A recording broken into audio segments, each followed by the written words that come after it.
नमस्कार दोस्तों, मैं हूं कंचन कुमारी और आपका स्वागत है ज्ञानवर्धक यूट्यूब चैनल में। काजल अपने कमरे में दोपहर का खाना खाने के बाद अपने बिस्तर पर आराम कर रही थी कि तभी अचानक उसके कानों में उसकी सासू माँ कलावती जी की आवाज़ आई। काजल बेटा आराम कर रही हो? नहीं माँ जी, बस ऐसे ही लेटी थी। काजल ने उत्तर दिया, यह लो मोतीचूर के लड्डू खाओ और मुंह मीठा करो। कलावती जी का लड्डू का डब्बा काजल के सामने रखते हुए बोली। वह जानती थी कि उनकी प्यारी बहू काजल को मोतीचूर के लड्डू कितने पसंद हैं। डिब्बी में से काजल एक लड्डू उठाते हुए बोली, माँ जी, यह लड्डू किस खुशी में खिला रही हो? कहाँ से आया है यह डब्बा? अरे यह पिछले गली वाली शकुंतला आंटी के यहाँ से आया है। उनके प्यारा सा पोता हुआ है। बस इतना सुनना था कि काजल के चेहरे के रंग बदल गए और आंखें गुस्से से लाल हो गई। हाथ में उठाया हुआ लड्डू उसने हाथ घुमाकर जोर से फेंक कर मारा, जो बड़ी दूर जाकर गिरा। माथे में बल डालकर वह सासू माँ पर चिल्लाते हुए बोली, आपको शर्म नहीं आती? माँ जी, यहाँ शादी के 5 बरस बाद भी आपकी खुद की बहू की गोद सुनी पड़ी है और आप हैं कि दूसरे के घर लल्ला आने की खुशियाँ मना रही हैं, मिठाइयाँ बांट रही हैं, मोतीचूर के लड्डू खिला रही हैं। थोड़ी बहुत शर्म है आपको या नहीं? आज के बाद आगे से मेरे साथ ऐसी हरकत की तो मुझसे बुरा कोई नहीं होगा, समझी आप? निकल जाओ मेरे कमरे से, जाओ, मुझे अकेला छोड़ दो। काजल की आंखें बंद थी और वह कानों पर हाथ रख कर चिल्लाए जा रही थी। कलावती जी बहू का ऐसा बर्ताव देखकर सहम गई, मानो उनको अपने कानों पर विश्वास ही नहीं हो रहा था। काजल का ऐसा रूप देखकर उनकी स्थिति ऐसी थी जैसे काटो तो खून नहीं, मोती जैसे कई आंसू एक दूसरे को धकेलते हुए उनके गालों पर गिरने लगे। अपने ही पल्लू में अपना मुंह छुपाए वह अपने कमरे में आ गई और भगवान की प्रतिमा के आगे सिर झुकाकर रोने लगी। तभी कमरे में कलावती जी के पति प्रमोद कुमार जी प्रवेश करते हैं और कलावती जी को ऐसे रोता हुआ देखते हैं तो हैरान रह जाते हैं। कलावती, क्या हुआ? तुम ऐसे क्यों रो रही हो? क्या आज भी बहू ने कुछ कहा? तुमसे कुछ नहीं जी, बस ऐसे ही आंख भर आई। कलावती जी अपने आंसू साफ करते हुए कहती हैं, तो फिर बिना कारण तुम्हारी आंखों में यह आंसू कैसे?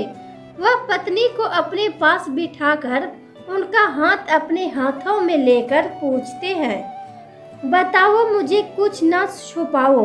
कलावती की रोते हुए पति को सारी बात बताते हुए बोलती है, हमारी बहू की हालत क्या से क्या हो गई है। जो बहू बेटी की तरह हमारी सेवा करती थी, इतना सम्मान देती थी, हमारी एक आवाज पर दौड़ी चली आई थी, आज इस बहू ने मेरे साथ ऐसा बर्ताव किया। प्रमोद कुमार जी बोले, काजल के बदलते हुए स्वभाव का आभास तो मुझे भी काफी समय से हो रहा है, परंतु वह ऐसा बर्ताव करेगी, मुझे ऐसी उम्मीद नहीं थी। काजल से कलावती की पति की बात पर बोलती है, मुझे दुख इस बात का नहीं है जी कि काजल ने ऐसा बर्ताव किया, मुझे तो दुख काजल की स्थिति देखकर होता है कि काश उसकी गोद भी हरी भरी हो जाती, हमारा घर भी बच्चों के किलकिलारियों से गूंज उठता। पत्नी की बात को उत्तर देते हुए प्रमोद जी कलावती जी को समझाते हुए बोलते हैं, परंतु कलावती, यह सब मनुष्य के हाथ में कहाँ है? यह तो भगवान के हाथ में है। मैं भगवान से ही यही प्रार्थना करता हूँ कि काजल को भी यह बात समझ आ जाए कि समय से पहले और भाग्य से अधिक मनुष्य को कुछ नहीं मिलता है। भगवान काजल को धैर्य दे। चलो तुम अब टेंशन मत लो, मैं अभी तुम्हारे लिए ठंडी ठंडी रबड़ी लेकर आता हूँ। और रबड़ी लेने बाहर चले जाते हैं। प्रमोद जी और कलावती जी के विवाह को 32 वर्ष हो चुके थे। अपने छोटे से आशियाने को बड़े सने से संजोया था। दोनों ने प्रमोद कुमार जी एक विद्यालय में गणित के अध्यापक थे। क्या दिमाग पाया था उन्होंने, दिमाग था या कोई कैलकुलेटर या कोई कंप्यूटर गणित के कठिन से कठिन सवाल चुटकी बजाते हल कर देते थे। यही कारण था कि लोग उन्हें चलता फिरता कैलकुलेटर कहते थे। प्रमोद जी बड़े कड़क दृढ़ वाले परंतु दिल के बड़े पारदर्शी और दयालु व्यक्ति वाले इंसान थे। उनकी दयालुता और नर्म दिल का अंदाजा इस बात से लगाया जा सकता था कि विद्यालय से आने के बाद सप्ताह में 3 दिन गरीब बच्चों को गणित पढ़ाया करते थे, वह भी बिल्कुल मुफ्त। वही दूसरी ओर कलावती जी होम मेकर भी थी, शांत स्वभाव वाली महिला जिसका मन ममता और सुशील से भरा था। प्रमोद कुमार जी ने बेसी कितना रुपया न कमाया हो परंतु इज्जत बहुत कमाई थी। सभी लोग उनका बड़ा आदर सम्मान करते थे। बच्चे जवान कॉलोनी का हर व्यक्ति उनको देखते ही उनके पैर छूना न भूलता था। प्रमोद जी और कलावती जी के 2 बच्चे हैं, एक बेटा पंकज, एक बेटी प्रतिमा। पंकज ने अपने स्वभाव में माता पिता और दोनों के ही गुण पाए थे। माँ जी जैसे विनम्रता दयालुता, पंकज भी इस विद्यालय में रसायन विज्ञान का अध्यापक था। इसी विद्यालय में उसके पिता पढ़ाते थे। बेटी प्रतिमा मेडिकल की पढ़ाई करने के लिए दिल्ली में पढ़ रही थी। वह बस छुट्टियों में ही घर आती थी। पंकज अपनी बहन से बहुत प्यार करता था। प्रमोद जी और कलावती की भी अपने दोनों बच्चों को जान से प्रेम करते थे। दोनों पर बड़ी ममता लुटाते थे और साथ साथ अपनी बहू काजल को भी वह दोनों अत्यधिक प्रेम करते थे। काजल के आने से उनका परिवार पूरा हो चुका था। एक छोटा सा सुखी संपन्न परिवार था। उनकी बहू काजल एक बहुत ही शांत स्वभाव वाली लड़की थी। स्नेह और चंचलता से भरी जब वह बहू बनकर इस घर में आए तो घर की रौनक में उसने 4 चांद लगा दिए। वह एक अच्छी पत्नी होने के साथ साथ एक अच्छी बहू और अच्छी भाभी भी साबित हुई। प्रमोद जी और कलावती जी को लगता जैसे उनकी एक नहीं 2 बेटियां हो। उसने बहू और बेटी दोनों की भूमिका बखूबी निभाई। वह पतिव्रता होने के साथ साथ अपने साथ ससुर दोनों की बहुत सेवा करती थी। उनकी एक आवाज पर दौड़ी चली आती थी और साथ ही छोटी ननद प्रतिमा जब भी छुट्टियों में घर आती तो उसका भी काफी अच्छे से ख्याल रखती। काजल को हमेशा से ही बच्चों का बहुत शौक था। वह अपने मायके में भी गली मोहल्ले के पास पड़ोस के छोटे छोटे बच्चों को बुलाकर कभी उनकी चोटी करती तो कभी उनको मैगी बनाकर खिलाती, कभी उनके साथ खूब खेलती। जब काजल के मायके में एक नन्हे मेहमान ने दस्तक दी और उसकी भाभी ने बेटे को जन्म दिया तब तो काजल की खुशी का ठिकाना ना रहा। पूरे घर में सबसे पहले उसी ने अपने नन्हे मुन्ने भतीजे को अपनी गोदी में उठाया था और पूरी कॉलोनी में खुद सबके घर जाकर मिठाइयाँ बांटी थी। उसका पूरा दिन राज के साथ ही बीतता था। कभी उसे नहलाती, कभी उसे कपड़े बदलती, कभी उसकी मालिश करती तो कभी अपने हाथों से उसे खाना खिलाती। यहाँ तक कि काजल अपने भतीजे राज के डाई पेपर भी खुद ही बदलती थी और कभी कभी तो राज को वह अपने पास अपने रूम में ही सुलाती।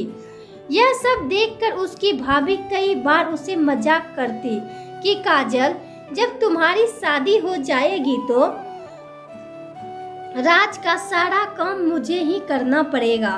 मैं कैसे संभालूंगी इस शैतान को। फिर दोनों हंस पड़ती। कभी काजल की भाभी मजाक में उसे छेड़ते हुए कहती कि काजल, तुमने तो माँ बनने की पूरी ट्रेनिंग अभी ले ली है। चलो अच्छा है, अभी प्रैक्टिस हो गई है। इस बात पर काजल शर्मा कर अपना मुंह छुपा लेती थी, परंतु उस अभागन को क्या मालूम था कि शादी के 5 वर्ष बाद भी वह संतान के सुख से वंचित रहेगी। इतने सालों से पंकज ने न जाने कितने ही अच्छे डॉक्टर को दिखाया, परंतु भाग्य के लिखे को कौन बदल सकता है। बस यही वजह थी कि काजल को उदासी ने अपना चपेट में ले लिया था। वह घंटों अपने कमरे की लाइट ऑफ करके बैठी रहती। इतने स्वभाव वाली काजल को अब छोटी छोटी बात पर गुस्सा आ जाता था। उसके स्वभाव में चिड़चिड़ापन रहने लगा था। इसी कारण बस वह अपने माता पिता, सम्मान, सास ससुर पर भी भड़क जाया करती थी। आज भी जब कलावती की उसके पास गई तो यही हुआ था, बल्कि आजकल तो उसका स्वभाव किसी सुपरफास्ट ट्रेन की गति के समान बदल रहा था। आजकल उसके चेहरे के हाव भाव भी बदले बदले नजर आते। शाम में वह अपने सहन में बैठी सब्जी काट रही थी कि अचानक एक बॉल उसके पास सहन में जाकर गिरी। उसने तुरंत बॉल अपने पल्लू में छुपा ली। पड़ोस का 10 वर्षीय पिंटू अपनी बॉल वापस लेने आया और काजल से बोला, आंटी आंटी, आपके घर अभी मेरी बॉल गिरी थी, प्लीज मेरी बॉल दे दो ना। तभी काजल बोली, यहाँ नहीं आई कोई बॉल, चलो जाओ यहाँ से, मुझे मेरा काम करने दो। पिंटू फिर रिक्वेस्ट करते हुए बोला, नहीं आंटी, मैंने देखा था मेरी बॉल आपके आंगन में ही जाकर गिरी थी, प्लीज दे दो ना आंटी मेरी बॉल। तभी कलावती की भी काजल से पिंटू की बॉल देने के लिए कहती है, क्योंकि उन्होंने भी बॉल को आंगन में गिरते हुए देखा था। इस पर काजल कलावती जी पर बरस पड़ती है और कहती है, माँ जी, आपको क्या लगता है कि मैं चोर हूँ जो मैंने इसकी बॉल छुपा दी है, या आपको लगता है कि मैं झूठ बोल रही हूँ? आप अपने काम में काम क्यों नहीं रखती? माँ जी, काजल की बात सुनकर कलावती की चुप्पी साध लेती है और अपने कमरे में चली जाती है। उनके जाने के बाद काजल अचानक उठी और पिंटू को हाथ कसकर पकड़ आंखें दिखाती हुए डरावने अंदाज में बोली, तुझे कहा ना यहाँ नहीं गिरी तेरी बॉल। अगर अब तूने मुझे परेशान किया तो तुझे वहाँ ऊपर वाला स्टोर रूम में बंद कर दूंगी, वहाँ जो चुड़ैल रहती है, फिर वह तुझे मुर्गी बना देगी। बोल जाना है या तुझे या नहीं? नहीं नहीं आंटी, मुझे बंद मत करिएगा, वहाँ मुझे बहुत डर लगता है, चुड़ैल से मुझे बोल नहीं दीजिए, मुझे छोड़ दो, मुझे मम्मी के पास जाना है। काजल ने पिंटू को छोड़ दिया। पिंटू डर के मारे तुरंत वहाँ से भाग गया। काफी समय से काजल ऐसा ही करती थी। किसी भी बच्चे का कोई सामान या खिलौना उसके घर गिर जाता, या कभी उड़ते उड़ते आस पड़ोस के किसी बच्चे का कपड़ा उसकी छत पर आ जाता, या कभी कोई मेहमान अपने बच्चों का कोई सामान जैसे दूध की बोतल, कोई खिलौना गलती से उनके घर भूल जाता तो काजल उन्हें उठा लेती और तीसरी मंजिल पर पीछे की तरफ बने छोटे से स्टोर रूम में एक अलमारी में रख देती। और तो और जब वह भी अपने मायके जाती तो अपने भतीजे राज का कोई न कोई सामान या खिलौना सबकी नजरों से बचाकर छुपाकर अपने बैग में रख लेती। और अपने घर लाकर वही स्टोर रूम में रख देती। प्रमोद जी के घर का उसूल था कि रात का खाना सब लोग साथों में बैठकर खाते थे। आज काजल सबको अपने हाथों से खाना डाल तो रही थी, परंतु कुछ नहीं खा रही थी। जब कलावती जी ने उसको कुछ खाते हुए नहीं देखा तो पूछा, काजल बेटा क्या हुआ, तुम खाना क्यों नहीं खा रही हो? माँ जी, मेरा अभी खाने का मन नहीं कर रहा है और ना ही भूख लगी है। अभी जब भूख लगेगी तो खा लूंगी, अभी आप लोग खा लीजिए। काजल ने सासू माँ की बात का जवाब दिया। ठीक है बेटा, कलावती जी बोली। खाना खाकर सब लोग अपने कमरे में सोने के लिए चले गए। रात के लगभग 11 बजे प्यास के कारण कलावती जी की खुली आंखों मसलते हुए पानी का जग उठाया तो देखा उसमें पानी नहीं था, तो पानी लेने किचन में गई। उन्होंने महसूस किया कि किचन में से कुछ अजीब सी दुर्गंध आ रही है। उन्होंने इधर उधर देखा पर उन्हें कोई ऐसी असामान्य चीज नजर नहीं आई। कलावती जी ने पानी का जग भरा, किचन की लाइट बंद की और कमरे की ओर जाने लगी, परंतु अचानक उनके कदम तब रुके जब उन्होंने देखा कि किचन के पीछे वाले कमरे की लाइट जली हुई है। जब वह लाइट बंद करने के लिए कमरे के पास गई तो उन्हें रात के सन्नाटे में कमरे से कुछ आवाज सुनाई दी। आवाज ऐसी थी कि जैसे कोई कुछ चबा चबा कर खा रहा हो। कलावती जी पहले तो डर गई। उन्हें लगा कहीं कोई चोर तो घर में नहीं घुस गया, क्योंकि वह कमरा पीछे की तरफ था और उसका एक दरवाजा बाहर की तरफ बना हुआ था। धीमे धीमे कदमों के से कलावती जी आगे बढ़ी और दरवाजे में बने हाल से झांक कर देखा, और जो देखा उसे देखकर वह दंग रह गई। उन्हें अपनी आंखों पर विश्वास ही नहीं हो रहा था। वह दबे पांव अपने कमरे में आ गई। उन्होंने बीच नदी में प्रमोद जी को जगाना जरूरी नहीं समझा। सोचा सुबह बात करते हुए इस बारे में, परंतु काफी देर तक जो देखा उसके बारे में सोच सोचकर उनका दिमाग खराब हो रहा था। सुबह होते ही उन्होंने कल की घटना का वर्णन अपने पति से करते हुए कहा, आपको पता है जब रात में किचन में पानी लेने गई तो मैं पिछले वाले कमरे में बहू को मांस खाते हुए देखा। नाम लेने भर से ही कलावती जी को उल्टी आ रही थी, क्योंकि वह लोग शुद्धता शाकाहारी थे और काजल भी एकदम शाकाहारी थी। पत्नी जी, आज तारीख क्या है? प्रमोद जी ने कलावती जी से पूछा। जी आज तो 5 जून है। अच्छा 5 जून, मुझे लगा कहीं 1 अप्रैल तो नहीं है जो तुम सुबह सुबह मेरा अप्रैल फूल बना रही हो। प्रमोद जी ने हंसते हुए कहा। तो कलावती की बोली, क्या आप मेरी बात का विश्वास नहीं कर रहे हैं? आप जानते हो ना कि मैं झूठ नहीं बोलता, मैं सच कह रही हूँ। मैं खुद अपनी आंखों से कल रात मांस खाते देखा है। आपको याद है कल रात उसने खाना भी नहीं खाया था, और कल शाम जब आप मेरे लिए रबड़ी लेने बाहर गए थे उसके कुछ देर बाद काजल भी मुझे किसी जरूरी काम का बोलकर बाहर गई थी, और फिर जब वह वापस आई तो उसके हाथ में एक काली थैली थी। मैंने यह सोचकर उस कुछ नहीं पूछा कि कुछ सामान होगा उसका, पर अब मुझे लगता है हो ना हो वह मांस ही लाई होगी। अरे कलावती, हो सकता है वह सच में अपना कुछ सामान लाई हो और रात में भी वह कुछ और खा रही हो। तुम्हें कैसे पता कि वह मांस ही था? प्रमोद जी ने पत्नी की बात काटते हुए कहा। तो कलावती जी ने भी कुछ और समझकर उन्हें रात खुद अपनी आंखों से देखा दृश्य अपने दिमाग से निकाल दिया, यह सोचकर कि हो सकता है मैं ही गलत हूँ। दोपहर में काजल खाना खाने के बाद अपने कमरे में आराम करने गई और सोने लगी, परंतु उसकी नींद उसकी सहेली या रेनू के फोन से टूट गई। क्या रेनू, अच्छी भली नींद खराब कर दी तूने मेरी काजल से? उबासी लेते हुए रेनू ने कहा। रेनू बोली, जी खुशखबरी देने के लिए मैंने तुझे फोन किया है। वह सुनकर तो सच में तू सोएगी नहीं। काजल ने भी उत्सुकता से पूछा, बता भी दे यह अब क्या खुशखबरी है? तुझे याद है मेरी जेठानी की भाभी, इसके बारे में मैंने तुझे एक बार बताया था। उसे बेचारी को भी शादी के 8 साल बाद भी बच्चे नहीं हुए थे।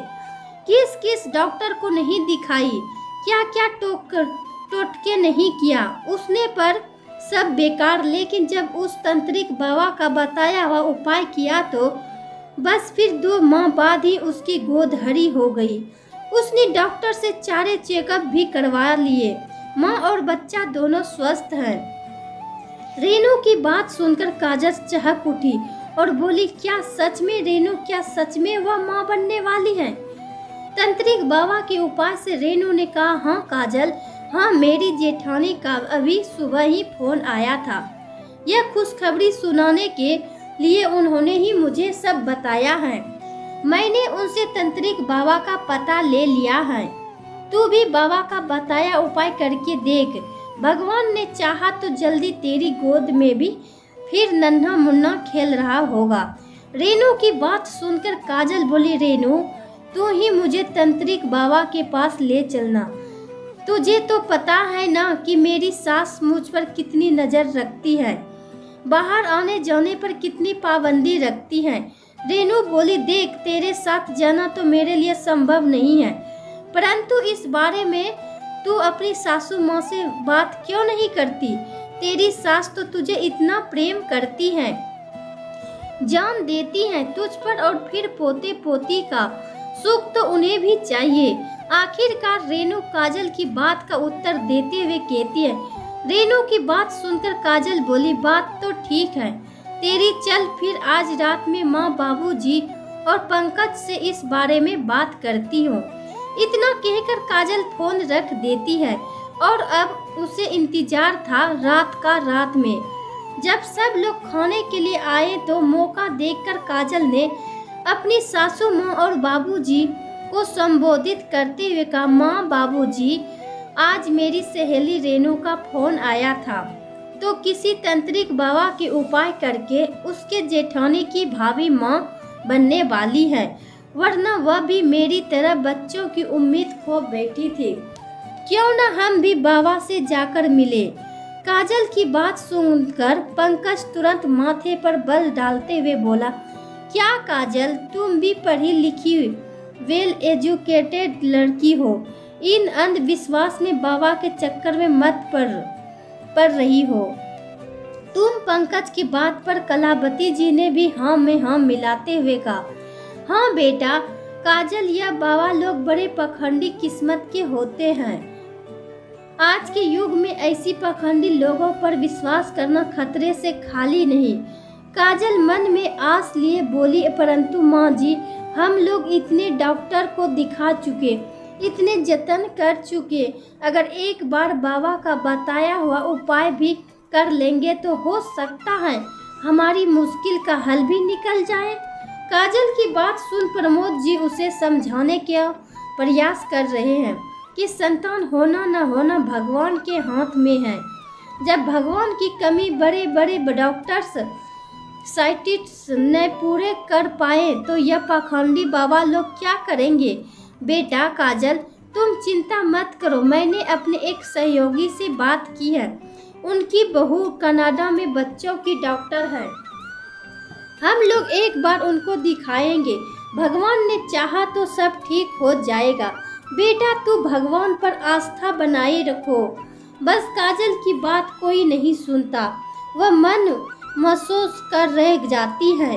सब लोग खाना खाकर अपने कमरे में चले जाते हैं और सो जाते हैं। अगर कोई जाग रहा होता है तो वह थी काजल। मन ही मन खुद से बातें करते हुए कहती है, माँ की और बाबूजी को क्या फर्क पड़ता है, उनके तो ना 2-2 बच्चे, संतान के सुख वंचित तो है तो मैं हूँ और यह पंकज है, यह तो मर्द है, इनका क्या पता कि माँ ने बनने की पीड़ा क्या होती है। आखिर सवाल को सिर्फ औरतों पर होते हैं, सुनना तो औरत को पड़ता है, यहाँ कोई तेरी पीड़ा नहीं समझने वाला। काजल तुझे खुद ही हिम्मत करनी पड़ेगी, एक बार बस घर में नन्हा मुन्ना या मुन्नी आ जाए, फिर सब लोग खुश हो जाएंगे और सबसे ज्यादा तो माँ बाबूजी खुश होंगे, जो अब मेरा इतना विरोध कर रहे हैं। यह सब सोचते हुए काजल सो जाती है। अगले दिन शाम में काजल सासू माँ से अपनी सहेली के यहाँ जाने का बोलकर रेनू के बताए हुए पत्ते पर निकल पड़ती है। काजल कई ऑटो वाले को रोककर झुनझुन वाली पहाड़ी तक चलने के लिए पूछती है, और परंतु कोई ऑटो वाला उस पत्ते पर जाने को तैयार ना हुआ। उनका कहना था कि यह जगह कुछ सही नहीं है। कुछ देर बाद एक ऑटो वाला थोड़ा अधिक किराया लेकर वहां चलने को तैयार हो जाता है। काजल ऑटो में बैठ निकल पड़ती है, परंतु ऑटो ड्राइवर बैंक मिरर से बार बार काजल को घूर रहा था। तो काजल ने थोड़े सख्त लहजे में कहा, भैया आप आगे देखकर ऑटो चलाइए, या बार बार पीछे क्या देख रहे हो? मैडम जी, वैसे आपको झुनझुन वाली पहाड़ी में काम क्या है? ऑटो वाले ने काजल से पूछा। इस पर काजल झला पड़ी, तुम्हें इससे मतलब? तुम अपने काम से काम रखो, समझे? अरे मैडम, वह जगह सही नहीं है और आप मुझे अच्छे घर की पढ़ी लिखी लड़की लगती है, बस इसलिए पूछ रहा था। बाकी मुझे क्या? इतना कहकर ऑटो ड्राइवर चुप हो गया। काजल को वह निर्धारित पत्ते पर छोड़कर तुरंत वहां से रफ्फू चक्कर हो जाता है। अब काजल पहुंच चुकी थी झुनझुन वाली पहाड़ी के पास। वह जगह सच में बड़ी खतरनाक मालूम पड़ती थी, क्योंकि झुनझुन वाली पहाड़ी काली शक्ति का गढ़ है। सूर्यास्त के बाद वहां चिड़िया का बच्चा भी आता जाता नहीं। काजल डरते डरते आगे बढ़ी तो उस तांत्रिक बाबा का खंडर दिखाई दिया। हवा की सांसें और खंडर के ऊपर मंडराती हुई चिल इस दृश्य को और भी खतरनाक बना रही थी। काजल को तो वह 100-200 साल पुराना खंडर देखकर ही खौफ आ रहा था। उसके मन एक उथल पुथल थी सी मचलने लगी कि अंदर जाए या न जाए, परंतु यह सोचते हुए कि संतान का सुख भोगना है तो अब हिम्मत दिखाने ही पड़ेगी। वह अंदर चली जाती है। अंदर का दृश्य तो किसी का भी हाथ फैल कर देने वाला था। उस विशाल खंडर में चारों तरफ अंधेरा ही अंधेरा था। बस इधर उधर थोड़ी बहुत मसाले जली हुई थी और मसाले की हल्की धीमी रोशनी में जगह जगह टंगी खोपड़ी और जानवरों के कटे हुए सर और दीवारों पर लटका जानवरों की खाल देखकर काजल का पूरा शरीर डर से थर थर कांपने लगा था। उसका कलेजा मुंह को आ रहा था। तभी नर मुंडों की माला पहने भयानक चेहरे वाला हाथ में खोपड़ी लिए एक बाबा काजल के सामने न जाने कहां से प्रकट हुआ, जिसको देखकर काजल की चीख निकल गई और वह जोर से चिल्लाई, शांत कन्या, शांत हो जाओ, तुम्हें डरना नहीं है। अगर संतान की सुख प्राप्ति चाहती हो तो तुम्हें हिम्मत से काम लेना होगा। कन्या बाबा ने अपना स्थान ग्रहण करते हुए कहा। बाबा की बात सुनकर काजल बहुत चक्की रह जाती है और बाबा से पूछती है, बाबा आपको मेरी समस्या का कैसे पता लगा? कन्या, हम सब जानते हैं तुम्हारा भूतकाल, वर्तमान और भविष्य सब कुछ, और साथ ही यह भी जानते हैं कि विवाह के 5 वर्ष बाद भी तुम संतान का सुख से वंचित है। इतना सुनना था कि काजल तो बाबा के पैरों में जा गिरी और बोली, बाबा आप महान हैं, आप सब जानते हैं, आप ही मेरी समस्या का समाधान कर सकते हैं। बाबा ने काजल के सिर पर हाथ रखा और आंखें बंद करके कुछ अजीब गरीब मंत्र का उच्चारण करने लगा। फिर वह बोल गई, कोई बला है जो तेरी इस कोख को बंधा हुआ है, तोड़ना पड़ेगा, इस शक्ति को तोड़ना पड़ेगा। बाबा की बात सुन काजल डरते डरते पूछती है, बाबा मेरी मदद कीजिए, कोई उपाय बताइए। बाबा काजल को एक काला धागा देते हुए कहते हैं, ले कन्या, इसे सुबह के 7 से 7 तक यानी सूर्यास्त से लेकर सूर्यास्त तक तुझे अपनी पीठ पर बांधना है, और जो यह मंत्र बताऊं उसका हर रात को अपने पति के सोने के बाद उसके सिर पर हाथ रखकर 1000 बार उच्चारण करना। इसी मंत्र से वह काली शक्ति कमजोर पड़ेगी, इसी से तेरी समस्या हल होगी। काजल ने कहा, बाबा क्या इतना करने से मेरी गोद हरी हो जाएगी? बाबा दोहराते हुए बोला, नहीं कन्या, यह कोई 1-2 दिन का कार्य नहीं, समय लगेगा। इसमें समय लगेगा, धीरे धीरे उस शक्ति को तोड़ना होगा। तुझे होली की रात का तक प्रतीक्षा करनी होगी। तब तक इस मंत्र का जाप कर ले और जैसा मैं कहूँ वैसा करती जा। काजल बाबा का धागा लेकर वापस घर जाती है और अब प्रतिदिन वह धागा अपनी पीठ पर बांधती है और प्रतिदिन पंकज को नींद की गोली दूध में डालकर उसके सिर पर हाथ रखकर मंत्र का उच्चारण भी करती है। एक रात प्रमोद जी नींद से जागते हैं और वॉशरूम में जाने के लिए बाहर आए तो बहू के कमरे से अजीब सी आवाज़ सुनाई पड़ती है। वह दबे पांव बहू के कमरे की तरफ जाते हैं और दरवाजे के बाहर कान लगाकर खड़े हो जाते हैं। सुनाई पड़ता है कि बहू अजीब से मंत्रों का जाप कर रही है। वह चुपचाप अपने कमरे में आ जाते हैं, परंतु वह थे गणित के तेज दिमाग वाले अध्यापक। बहू की हरकत देखकर तुरंत समझ जाते हैं कि जरूर बहू पाखंडी के चक्कर में फंस चुकी है। वह सोच विचार करते करते प्रमोद जी सो जाते हैं। सुबह होते ही प्रमोद जी कलावती जी को सारी बात बताते हुए बोलते हैं, कलावती की उसे दिन में तुम्हारी बात पर विश्वास नहीं किया था, परंतु कल रात का दृश्य देखकर तो मुझे भी विश्वास हो चला है कि जरूर कुछ न कुछ गड़बड़ है।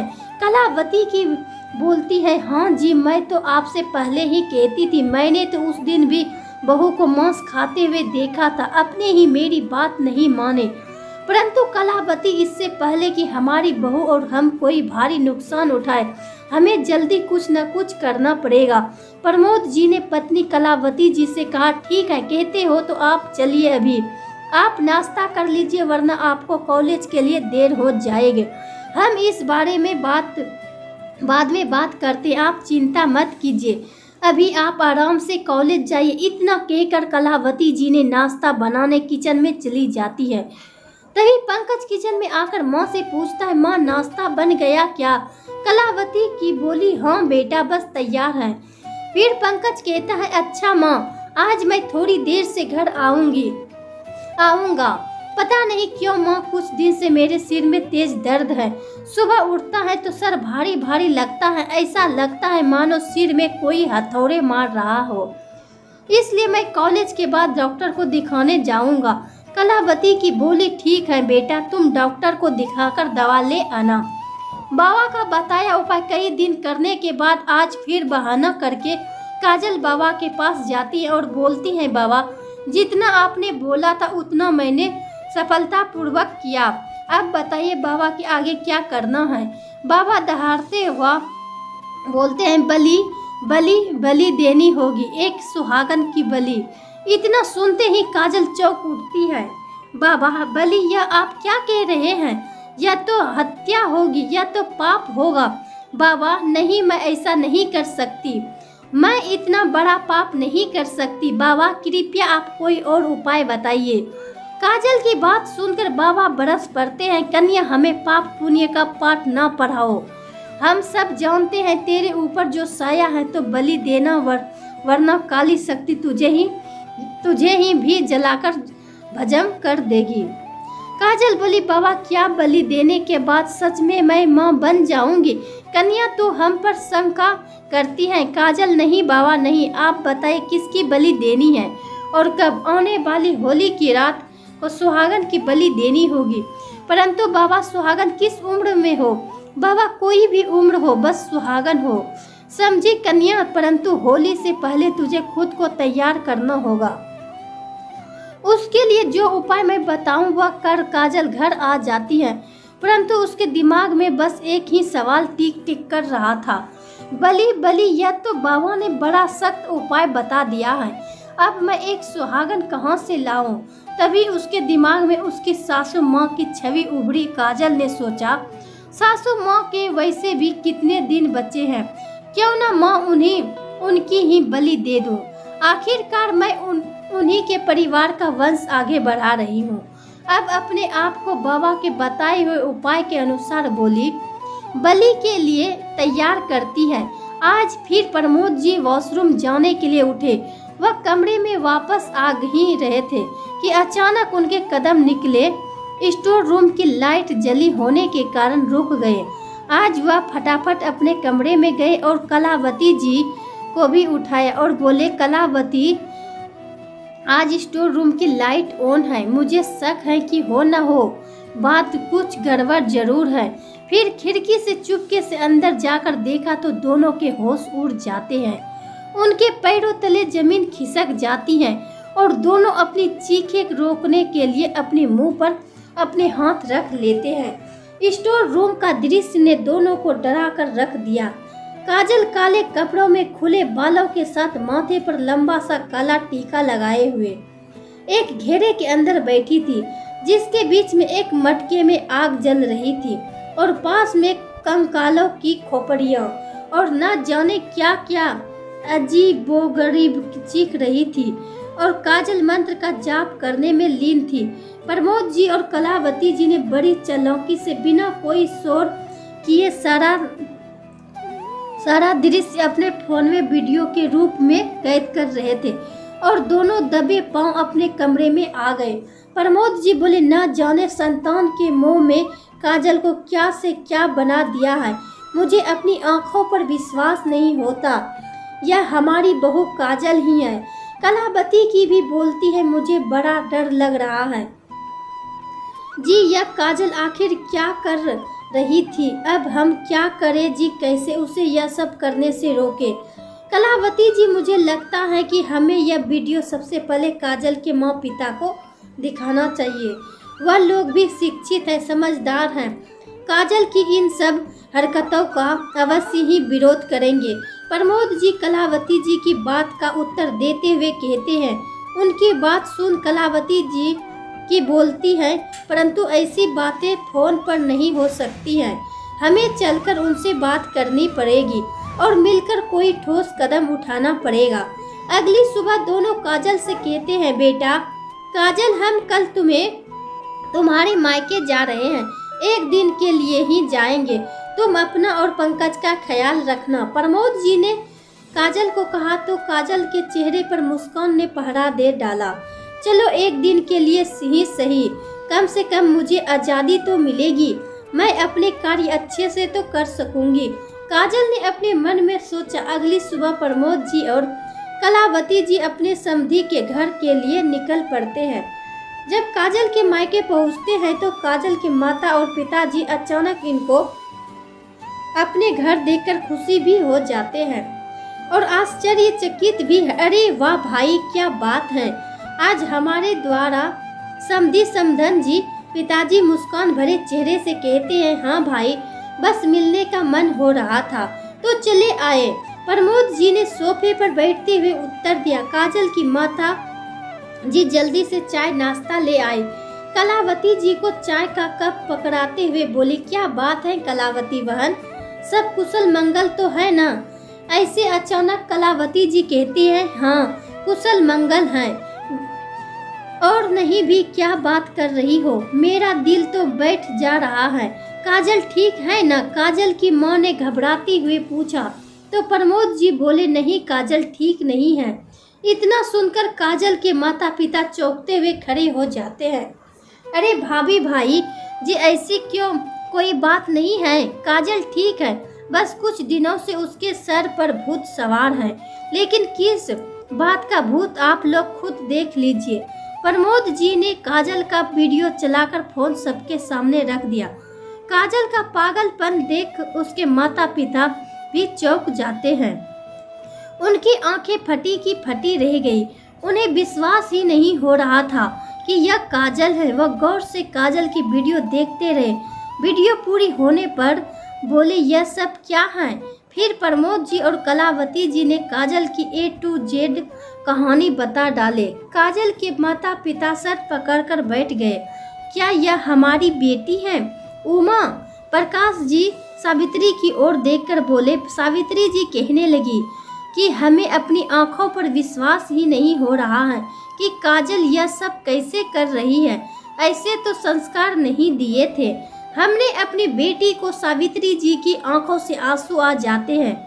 कलावती की संतावना देती है और कहती है कि हमें भी विश्वास नहीं हो रहा था। काजल के पागलपन का प्रमोद जी बोलते हैं कि हम आपको परेशान नहीं करना चाहते थे, लेकिन यह बहुत छुपाने वाली तो नहीं है। इसमें काजल की जान को भी नुकसान हो सकता है। आपने बिल्कुल ठीक किया प्रमोद जी, जो आप हमें सब बताने चले आए, लेकिन इसका उपाय क्या है? अब उसे इस भ्रम जाल से बाहर कैसे निकाला जा सकता है? उमा प्रकाश जी ने विचार पूर्वक पूछा तो प्रमोद जी बोले कि हमें कुछ तो करना पड़ेगा, कि हमारी बच्ची को बचाने के लिए हम कुछ भी करके तैयार हैं। मैं इसका तोड़ निकाल लिया है, लेकिन क्या वहाँ प्रकाश जी और सावित्री जी की एक साथ बोले? प्रमोद जी ने अपना सारा प्लान उमा प्रकाश जी को और सावित्री जी को बता दिया तो दोनों बोले कि हम आपके साथ हैं, आप जो भी करोगे हम उसमें आपका पूरा साथ देंगे। प्रमोद जी बोले ठीक है, हम सुबह निकल जाएंगे। जिस टाइम काजल सोती रहती है, एक दिन और रात काजल के घर गुजार लेने के बाद अगली सुबह सब प्रमोद जी के घर आ जाते हैं। पंकज काजल को सोता देख खुद नाश्ता पानी कर कॉलेज के लिए निकल पड़ता है। काजल के माता पिता चुपके से घर में आकर गेस्ट रूम में चले जाते हैं, जो किसी गेस्ट के आने पर ही खुलता था। उनका खाना पीना सब प्रमोद जी और कलावती जी की उन्हें वही दे आते थे। काजल को अपनी माता पिता की भनक तक न लगी कि वह इसी घर में है, क्योंकि वह आज तक वैसे भी अपने ही उधेड़बुन में लगी हुई थी। जब पंकज आया तो उसके पिताजी ने उस कमरे में बुलाया और काजल की वही वीडियो दिखा दी। पंकज भी काजल को देखकर अचंभित रह गया। गुस्से से लाल काजल के पास जाने लगा तो कलावती जी ने उसे हाथ पकड़कर रोक लिया और दोनों माता पिता उसे ऊपर रूम में ले गए। उसने अपने सास ससुर को स्टोर रूम में देखा तो उसके होश उड़ गए। इसके पहले वह कुछ बोल पाता, उसके पिताजी ने उसे साफ समझा दिया। तब उसे समझ आ गया कि रात में मुझे काजल दूध में नींद की गोली देती है। वह सब प्लान समझ जाता है, तभी वह मुझसे बात नहीं करती थी। उसका पूरा फोकस अपनी गतिविधियों पर था। खाना पंकज की माँ पंकज को खिला देती थी, लेकिन दूध देने का काम काजल खुद करती थी। आज काजल ने अपने सास ससुर को भी दूध दिया, जो कि काजल के कमरे से बाहर जाते ही कलावती की किचन में जाकर उसे फेंक आई। काजल पंकज के लिए भी दूध ले गई और पंकज में दूध का गिलास पकड़ा और फोन के बहाने दूध भी बाहर लेकर गया और उसे गमले में डाल दिया। पंकज काजल से बहुत प्यार करता था। वह किसी भी कीमत पर काजल को खोना नहीं चाहता था, इसलिए वह भी अपने माता पिता के प्लान का हिस्सा बन गया। कमरे में आ गया और सोने का नाटक करने लगा। उनको सोता देख काजल ने राहत की सांस ली और अपने काम पर लग गई। घर के पीछे छोटा सा गार्डन था, उसमें जाकर फोन पर बात करने लगी।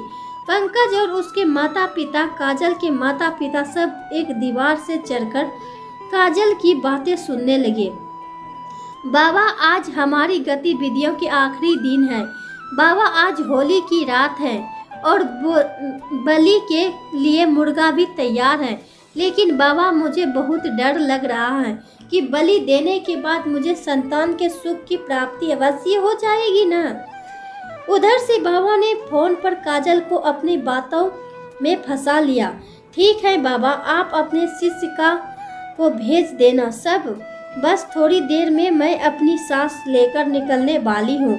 काजल की बातें सुनकर सावित्री जी और कलावती जी की चीख निकल गई तो तुरंत उनके पति ने उसके मुंह पर हाथ रख दिया और उन्हें जल्दी से अपने साथ घर में लेकर घुस गए। काजल आने से पहले उसकी माँ और उसकी सास ने अपनी अपनी जगह बदल ली। कलावती की स्टोर रूम में और सावित्री जी कलावती जी की जगह तिरछी होकर लेट गई। काजल ने भी अपने प्लान के मुताबिक सबको नींद की गोली दी हुई थी। उसने फिर एक बार पंकज को कमरे में जाकर देखा। पंकज जल्दी से जाकर अपनी जगह सोने का नाटक करने लगा। पंकज को सोता देख तसल्ली हो गई। वह अपने पागलपन में धुन अपने काम को अंजाम दे रही थी। उसने अंधेरे में अपनी माँ को उठाया और अपने साथ किसी तरह बाहर तक ले गई, जहाँ बाबा काफी से उसके आने की प्रतीक्षा कर रहा था। उस दोनों ने मिलकर सावित्री जी को ऑटो में बिठाया, जो ऑटो तांत्रिक का खुद का था। सावित्री जी बहुत साहस वाली महिला थी। वह अपनी बेटी को सही रास्ते पर लाने के लिए कुछ भी कर सकती थी। ऑटो के निकलते ही पीछे से प्रमोद जी और उमा प्रकाश जी और कलावती की अपनी गाड़ी से ऑटो के पीछे निकल पड़ते हैं। वही पंकज तुरंत पुलिस स्टेशन के लिए निकल पड़ता है। जैसे ही काजल और चले सावित्री जी को खंडर के सामने ले जाकर बैठा देते हैं। तांत्रिक बड़ा खुश होता है। वह काजल की बड़ी प्रशंसा करता है और काजल को बलि देने के लिए उत्साहित करता है। काजल बहुत घबराई हुई थी। वह डरी सहमी सी थी, लेकिन उसके सिर पर भूत सवार था तो एक पल में अपने मन को समझा लेती थी। तांत्रिक काजल के हाथ में चाकू देकर मंत्रों का उच्चारण शुरू कर देता है। काजल के हाथ कांप रहे थे। उसके हृदय गति धड़क के तेज रफ्तार दौड़ रही थी। वहीं सावित्री की भी गर्दन झुकाए बैठी डर रही थी। काजल का मन करता या पाप दिमाग कहता है कि संतान का सुख बलि देकर ही प्राप्ति होगा। उसकी उलझन देख तांत्रिक उसे और उकसाने लगा कि तेज तेज आवाज में मंत्रों का उच्चारण करने लगा, जिससे काजल और अधिक उत्साहित होती। काजल जैसे ही चाकू सावित्री जी की गर्दन पर लेकर गई, तभी मशाल की रोशनी से उसको अपनी माँ का चेहरा दिख पड़ा गया। उसके हाथ से चाकू नीचे गिर पड़ा। उसकी आंखें फट गई। सबके पसीने छूट गए। उसके मुंह से निकला माँ। सावित्री जी ने काजल को जोरदार तमाचा जड़ डाला तो तांत्रिक भी चौंक उठा और काजल के हाथ से चाकू नीचे गिरा देख क्रोधित हो उठा। उसने कहा, एक कन्या, इस चाकू को उठा और वार कर। समय निकलता जा रहा है। आज बलि नहीं दी तो कभी नहीं दे पाएगी और उम्र भर संतान के सुख से वंचित रहेगी। नहीं, मैं बलि नहीं दूंगी। यह मेरी माँ है। तांत्रिक और अधिक क्रोधित हो उठा। मुझे इस बात से कोई मतलब नहीं है। यह कौन है? सास है या माँ है? चाहे सास हो या माँ हो, तुझे बलि देनी ही पड़ेगी। नहीं, मैं नहीं दूंगी। तांत्रिक ने क्रोध में आकर जैसे ही नीचे से चाकू उठाया, सावित्री जी की गर्दन पर वार करने वाला था। तुरंत प्रमोद जी, उमा प्रकाश जी और कलावती जी सब वहां पहुंच जाते हैं। तांत्रिक यह देख चाकू नीचे गिर जाता है। उसे और उसके शिष्य को पुलिस हिरासत में ले लेती है। इधर सावित्री जी फिर से एक तमाचा काजल को जड़ देती है। एक तमाचा उमा प्रकाश जी काजल को जड़ते हैं। यह दिन देखने के लिए तुझे जन्म दिया हमने, तूने हमारा सर शर्म से झुका दिया। उमा प्रकाश जी बोले तो सावित्री जी भी बोली, एक बच्चे की ख्वाहिश में तो इतना गिर जाएगी, हमने सपने में भी नहीं सोचा था। काजल अपनी सास ससुर के चरणों में गिर पड़ती हैं और जोर जोर से रोकर माफी मांगने लगते हैं। तू कैसे अपनी सास की बलि चढ़ाने चली थी? हमें विश्वास ही नहीं हो रहा है। काश कि तू पैदा होते ही मर जाती।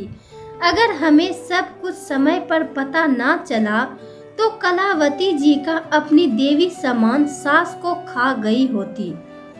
सावित्री जी रो रो कर गुस्से में बोले जा रही थी। पंकज भी एक तरफ खड़ा सब नजारा देख रहा था। मम्मी पापा, मुझे माफ कर दीजिए। कलावती जी और प्रमोद जी काजल को अपने चरणों से उठाते हैं। बेटा, जैसे तुझे संतान का सुख प्राप्ति नहीं हुआ है, वैसे हम भी तो पोता पोती के सुख से वंचित हैं। यह सब तो भगवान की देन है। कलावती जी ने बड़े प्यार भरे स्वर में बोला। तो प्रमोद जी बोले, अब तुम अपनी आंखों से देख चुकी हो ना इन पाखंडी बाबा की सच्चाई। हमने तुम्हें मना किया, तुम फिर भी नहीं माने। आज मैंने सही समय पर सही निर्णय न लिया होता तो मैं अपनी पत्नी को खो चुका होता और तुम्हें जेल हो जाती। तुम्हारे एक गलत कदम से हमारा घर बर्बाद हो जाता। माँ बाबूजी, आज मैं खुद की नज़रों में ही गिर गई हूँ। मैं ऐसा पाप किया है कि जिनकी माफ़ी नहीं। मैं इतनी अंधी हो चुकी थी, यह भी नहीं देखा मैं कर क्या रही हूँ। मेरे माता पिता ने इतने अच्छे संस्कार दिए हैं, मैंने सब मिट्टी में मिला दी है। मैं किसी के भी लायक नहीं हूँ, किसी के भी नहीं। काजल बहुत रो रही थी। कलावती जी ने उसे अपने सीने से लगा लिया। बेटा, अब चुप हो जाओ। बच्चे नादानी में न जाने कैसे कैसे कदम उठा लेते हैं, तो बड़ों का ही फर्ज है उन्हें सही राह पर लाना। तुम्हें गलती का एहसास हो गया, यही काफी है। काजल अपने माता पिता से भी माफी मांगती है। सब घर आ जाते हैं। उसके माता पिता उसे माफ तो कर देते हैं, लेकिन उससे दूरी बना लेते हैं। कहते हैं इसके लिए यही सजा है कि अब हम इससे दूर रहे। काजल बहुत रोती है, लेकिन उमा प्रकाश जी और सावित्री जी अपने फैसले पर अडिग रहे। उधर पुलिस उस ढोंगी से सब उगलवाते हैं तो पता चलता है कि वह सुहागन की बलि देकर उनका रक्त काली शक्तियों के संतान के चरणों में चढ़ाकर काली शक्तियां प्राप्त करना चाहता था। उसे आजीवन कारावास की सजा सुनाई जाती है। काजल अपने किए पर बहुत अधिक शर्मिंदा थी। वह न तो खुद से न किसी और से नजरें मिला पाती थी। कलावती जी और प्रमोद जी ने एक छोटी बच्ची गोद लेने का निर्णय लिया। वह अनाथ आश्रम से 4 महीने के बच्चे गोद ले आते हैं, जिसे देखकर काजल बहुत खुश हो जाती है और उसे अपने सीने से लगा बहुत रोती है। काजल उसका नाम तासी रखती है। अब वह पूरा दिन तासी के कार्यों में व्यस्त रहती। उनके घर तासी की किलकारियों से गूंज उठा था। काजल काशी को इतना प्यार करती थी कि कोई सगी माँ भी ना कर सके। फिर पूरे 2 साल बाद भगवान ने काजल की माँ बनने की इच्छा को भी पूरा कर दिया। जब पता चला काजल माँ बनने वाली है तो काजल जीत पर गई। उसके माता पिता भी उसकी इस खुशी में शामिल हो गए। 9 महीने बाद काजल ने प्यारे से लल्ला को जन्म दिया, जिसका नाम उसके दादाजी ने इंतजार रखा। अब काजल की गोद में 2 बच्चे थे। उसके गोद में लल्ला आने के बाद भी काजल ने तासी के प्यार में कोई कमी ना की। पहले तासी बाद में इंतजार। अब प्रमोद जी और कलावती जी अपने परिवार को देख गदगद हो उठते हैं थे। उन्होंने घर में पूजा अर्चना कराई और ईश्वर का शुक्रिया किया। तो दोस्तों, आपको कहानी कैसी लगी कमेंट करके जरूर बताना। आप चैनल पर नए हैं तो चैनल को सब्सक्राइब करके बेल आइकन घंटी प्रेस करना ना भूलें। धन्यवाद दोस्तों।